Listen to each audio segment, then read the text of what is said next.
Duas PECs ligadas à Amazônia devem ser votadas esta semana na Câmara dos Deputados. Incêndio destrói embarcações no sul do Amazonas. Nesta edição você vai ver também. Valor da cesta básica de Porto Velho, capital rondoniense, registra queda de 1,7%. Órgãos ambientais usam placas para inibir invasões nas áreas de ressaca de Macapá.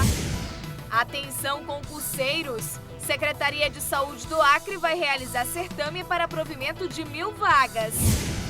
E ainda, Festival de Música Evangélica agita fim de semana de Itacoatiara, no interior do Amazonas. O Jornal da Amazônia está no ar. Olá, boa noite. Em Manaus são 21h03.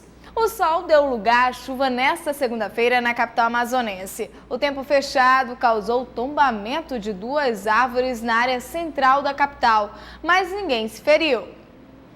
Na rua 10 de julho, centro de Manaus, a queda de uma árvore interrompeu o trânsito durante alguns minutos. Homens do Corpo de Bombeiros foram deslocados e retiraram os galhos da pista. Na Praça Tenreiro Aranha, setor de barracas de artesanato, também na área central de Manaus, esta árvore caiu em cima de pelo menos duas barracas. Uma delas, de seu Benedito Carvalho, ficou praticamente destruída. Piorou, porque onde eu ganhar dinheiro, né, caiu, né, aí ficou ruim para mim.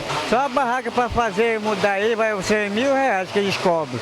Agora tem negócio que quebrou lá por dentro, né, que dá não nem abrir, tá quebrado. E tem que mudar os ferros tudinho, né? Que ela caiu em cima. Homens da limpeza pública auxiliaram na retirada dos galhos da imensa árvore, arrancada pela raiz com a força dos ventos na manhã desta segunda-feira. Nos dois casos, não houve feridos. De acordo com esta proprietária de barraca de artesanato, a Secretaria do Centro já havia sido informada sobre os riscos de acidentes com as árvores da Praça Tenreiro Aranha. A Secretaria não tem dado atenção a nós, porque não é a primeira vez que a gente está nessa situação. Muito antes de acontecer, a gente falou, perseverando, que é secretário do Rafael Assayag, eles não deram atenção, vieram, bateram a foto, simplesmente, e nada mais. Não deram resposta, nada. Aí a gente esperou e vimos agora o que aconteceu, que nossas barracas estão embaixo da árvore e está nos prejudicando. De Manaus, por meio de suas secretarias, está tomando as medidas para sanar os prejuízos na Praça Tenreiro Aranha, causados pela chuva registrada nesta segunda-feira, 4 de novembro, quando duas árvores caíram. A SEMAS esclarece que as duas árvores não apresentavam problemas e informa que ambas foram vítimas da força do vento e que a partir de amanhã iniciará os trabalhos de manejo das árvores. Ao longo dos anos, as áreas de ressaca de Macapá viraram grandes bairros oriundos de invasões. Quase 80.000 pessoas vivem atualmente nesses locais. Placas educativas estão sendo usadas para tentar inibir novas ocupações. Uma lei aprovada em 2009 na Assembleia Legislativa do Amapá tombou as áreas de ressaca como patrimônio ambiental e proíbe a construção de residências nestes locais. Uma boa ideia, mas ficou apenas no papel. Devido à falta de programas habitacionais, centenas de famílias passaram a morar sob os lagos. Macapá possui 27 áreas alagadas, conhecidas como ressacas. Dados do IBGE em 2010 apontavam que 77.000 pessoas viviam em casas construídas nestes ambientes. Como forma de coibir novas invasões, os órgãos de fiscalização ambiental estão fixando placas nas áreas de ressaca da capital. No bairro das Pedrinhas, já houve várias tentativas de invasões. Este trecho chegou a ser desmatado para ocupação. Um zoneamento ecológico urbano foi elaborado para os municípios de Macapá e Santana. O documento aponta os locais e níveis de ocupação. O estudo está sendo usado pelos órgãos de fiscalização ambiental para atuar no combate às novas ocupações ou retiradas de pessoas das áreas de ressaca. A lei que estabelece o novo horário do Acre e parte do Amazonas foi sancionada pela presidente Dilma Rousseff. De acordo com o texto, o novo horário já passa a vigorar em poucos dias. A mudança, porém, divide a opinião dos acreanos. Descubra o porquê. Após quase 5 anos com a diferença de 1 hora em relação a Brasília, o Acre e parte do Amazonas voltam a ter 2 horas a menos que o Distrito Federal. O novo horário passa a vigorar no próximo dia 10, mas promete trazer mudanças em vários setores acreanos. De acordo com a Federação do Comércio do Estado, as relações empresariais serão bastante prejudicadas. Nós já estávamos acostumados, as relações comerciais melhoraram substancialmente. Você sabe que o Acre não é um produtor de bens de consumo que são comercializados no comércio local. Nós trabalhamos com o Centro-Sul. Então, você ter aqui 2 horas de diferença, por exemplo, para os nossos fornecedores, isso causa muito prejuízo, porque o tempo de negociação com os nossos fornecedores termina reduzindo. Atualmente, o estado já está com 2 horas a menos em relação a Brasília e outros estados que aderiram ao horário de verão. Com a implementação do antigo fuso horário no Acre, essa diferença será de 3 horas durante o horário de verão. A lei que altera o horário no Acre foi sancionada pela presidente Dilma Rousseff. Entretanto, a volta do antigo horário começa a dividir opiniões entre a sociedade acreana.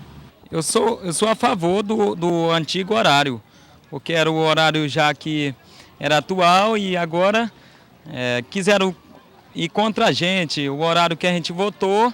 E agora eu acredito que vai dar certo. Daqui para o dia 10 eu acredito que vai voltar o nosso horário.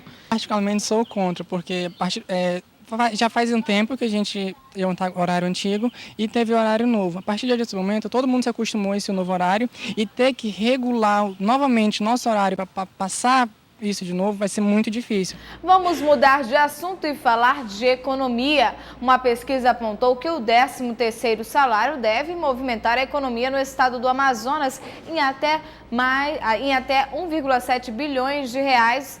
Os detalhes você confere na reportagem. O 13º salário deverá movimentar a economia amazonense em cerca de 1,7 bilhões de reais até dezembro deste ano. Os dados são de uma pesquisa realizada pelo Departamento Intersindical de Estatística e Estudos Socioeconômicos. Segundo o estudo, mais de 918 mil pessoas devem receber o 13º salário. Dado esse que, segundo o presidente da Câmara de Dirigentes Lojistas de Manaus, representa um crescimento no número de empregados no mercado de trabalho em 2013. Esses 14% mostra que nós tivemos aí o maior número de pessoas contratadas, maior número de pessoas que durante o ano permaneceram no emprego e uma melhoria salarial em relação ao ano 2012. Por um lado é muito bom, porque abrimos aí em torno de 400 lojas foram abertas em relação até os shoppings que inauguraram. E isso mostra que esses 14% de crescimento é um crescimento bastante grande de um ano para o outro, de 13º. O mês de dezembro é o período em que o comércio mais fatura em decorrência das festas de fim de ano. Mas o presidente da CDLM alerta que é necessário saber administrar bem o abono salarial na hora de ir às compras, para não iniciar o ano de 2014 no vermelho.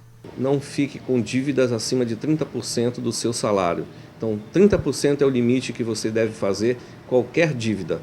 Fora isso, pesquisar bastante que você consegue descontos bastante acessíveis. Mas se você também comprar antecipado, com certeza você tem um desconto bastante melhor e melhor atendido dentro das lojas. Em Porto Velho, o consumidor tem economizado um pouco mais nas feiras e supermercados. Isso porque a cesta básica registra uma queda de 1,7% no valor em relação ao mesmo mês, só que o de setembro, e quase 5% comparado a 2012. Pesquisar preços, comparar e até tentar substituir um produto por outro tem virado rotina das famílias na hora das compras. Mas escapar do básico é quase impossível.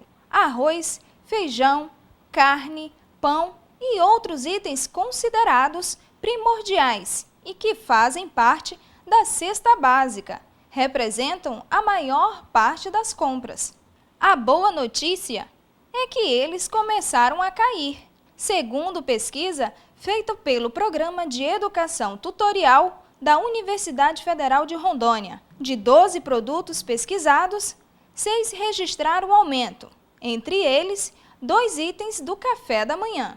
o pão lidera o ranking com 3,9% de aumento, seguido do tomate com 3,2% e do café com 1,9%. Apesar de vir registrando um aumento menor comparado aos meses anteriores, o tomate continua sendo decisivo no valor da cesta básica e é o segundo item com maior aumento em relação ao mês passado. Mas em relação ao mesmo mês do ano passado, teve queda de 48%.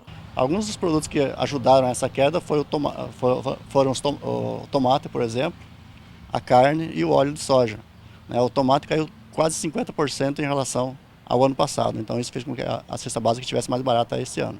O vilão da vez é a farinha de mandioca, que comparada ao ano passado subiu 144%, mas que já começa a recuar. Em relação ao mês passado, teve uma queda de 14%. Uma cesta básica custa em média na capital R$ 241, R$ 4 a menos em relação ao mês passado.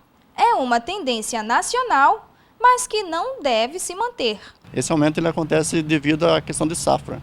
Como o preço anterior no ano passado estava muito baixo, acabou não tendo uma produção muito grande e isso acabou fazendo com que aumentasse os preços no mercado. Veja a seguir, falta menos de um ano para o país cumprir a meta de pôr fim aos lixões. Isso e muito mais você confere no próximo bloco. Nós voltamos já já. Em Manaus são 21h14.